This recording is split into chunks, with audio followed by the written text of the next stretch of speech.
Vamos também continuar girando a reportagem com os assuntos internacionais. A Organização das Nações Unidas afirmou que a operação dos Estados Unidos na Venezuela violou um importante ponto que é fundamental no direito internacional. Eliseu Caetano é quem está de volta com as informações. Nos conta, então, qual foi essa violação no direito internacional que, de fato, é analisado ou é condenado via ONU em relação a essa operação americana, Eliseu? Oi, Bruno. Muito boa tarde novamente para você, para a Márcia e para todos que acompanham em tempo real. A gente acompanha todos esses grandes organismos multilaterais do mundo inteiro se reunindo, especialmente nessa terça-feira, para juntos tentarem chegar a um consenso que possa permitir o mundo analisar e também balizar ou não essa ação militar americana que aconteceu no último final de semana lá na Venezuela. Olha, pegando carona, antes de eu ir para o meu assunto, na fala do meu colega Fabrício Naitsky, editor de internacional, agora há pouco nesse evento lá em Washington, D.C., Donald Trump faz um evento hoje para colegas republicanos lá no Kennedy Center, que até mudou de nome, né? Virou Trump Kennedy Center. Ele acabou de falar o seguinte, que se os Estados Unidos quiserem, podem fazer uma nova operação parecida ou similar, que isso vai depender dele. Ou seja, as frases de Donald Trump continuam causando nessa terça-feira e vão ecoar não apenas por essa semana, mas pelos próximos dias, com toda certeza. Enquanto ele está lá no Kennedy Center, na mesma capital americana, Washington, D.C., mas a poucos quilômetros dali, na sede da OEA, da Organização dos Estados Americanos, também acontece um encontro de diversos países do mundo para tentar entender e chegar a um consenso sobre uma possível solução, um possível caminho para isso. E a ONU ontem se reuniu.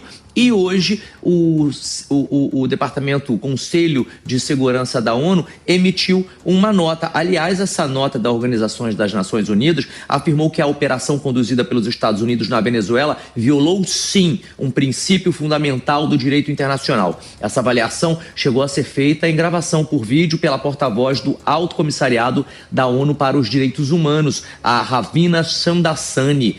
Foi em resposta aos questionamentos dos jornalistas. Segundo ela, segundo a ONU, ações desse tipo ferem o princípio da soberania dos Estados, que protege os países contra intervenções externas em seus territórios e sem autorização internacional ou até mesmo sem o consentimento do próprio governo. Algo que aconteceu nesse caso. Trump não avisou ao Congresso americano e também não avisou a nenhum desses organismos, como foi no caso da ONU, né? E aí, por isso, para a ONU e para a porta-voz, esse princípio é considerado um dos pilares do direito internacional e que está previsto na Carta das Nações Unidas, foi completamente desconsiderado por Donald Trump. A Ravina afirmou ainda que mesmo quando um país alega motivos de segurança ou até mesmo de combate ao crime, dois dos motivos alegados por Donald Trump, isso não autoriza operações unilaterais em outros territórios. Ainda de acordo com ela, conflitos e disputas entre estados devem ser tratados por vias diplomáticas,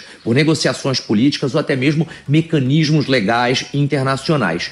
A ONU, no entanto, evitou aí comentar detalhes específicos dessa operação americana lá na Venezuela, mas reforçou que todas as nações, inclusive as grandes potências, estão obrigadas a respeitar as normas internacionais. O órgão também destacou a questão de que violações deste tipo aumentam as tensões e dificultam as soluções pacíficas. Essa declaração, portanto, ela vem na tarde dessa terça-feira a reboque dessas outras reuniões que acontecem lá na capital americana, Washington, D.C., e em diversos outros países do mundo, para que a comunidade global, a comunidade internacional consiga se reunir e talvez chegar a um consenso para tentar demover ou não Donald Trump dessa ideia de continuar tendo esse tipo de posicionamento. Ele, agora há pouco, reforço, lá nessa reunião estratégica, com colegas republicanos que acontece em Washington agora, inclusive nesse momento, ele já disse que se quiser volta a fazer operações desse tipo, que ele pode repetir isso na Venezuela ou em qualquer outro país. Aparentemente, é aquilo que foi dito ontem pelo Marcos Troijo no Direto ao Ponto da Jovem Pan, Márcia e Bruno, esses organismos multilaterais perderam muita voz e muito espaço. Verdade, Eliseu. Obrigada pelas suas informações. A gente volta já já com você.